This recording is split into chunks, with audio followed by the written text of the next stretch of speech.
3.8. Part 1. What made you want to become a soccer referee, or football referee, as you would call it? Mi padre fue árbitro, pero eso no me influenció. My father was a referee, but that didn't influence me. In fact, the opposite, because I saw all the problems that he had as a referee. But as a child, I was always attracted by the idea of being a referee, and at school I used to referee all kinds of sports: basketball, handball, volleyball, and of course football. I was invited to join the Referees Federation when I was only 14 years old. Were you good at sports yourself? Yes, I was a very good handball player. People often think that referees become referees because they are frustrated sportsmen, but this is just not true in most cases in my experience.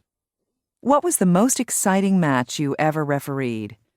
It's difficult to choose one match as the most exciting. I remember some of the Real Madrid-Barcelona matches, for example, the first one I ever refereed. The atmosphere was incredible in the stadium. But really, it's impossible to pick just one. There have been so many.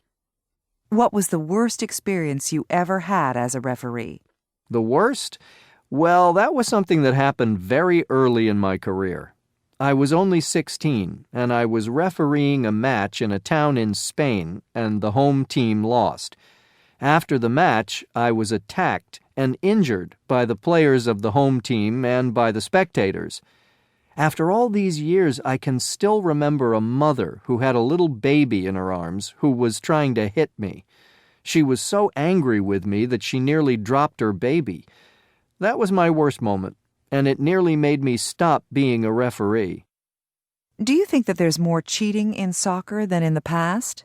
Yes, I think so. Why? I think it's because there's so much money in football today that it's become much more important to win. Also, football is much faster than it used to be, so it's much more difficult for referees to detect cheating. How do soccer players cheat? Oh, there are many ways. But for me, the worst thing in football today is what we call simulation.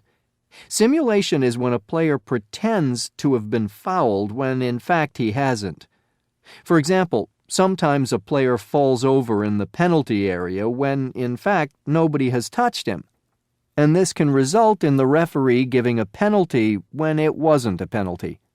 In my opinion, when a player does this, he's cheating not only the referee, not only the players of the other team, but also the spectators, because spectators pay money to see a fair contest.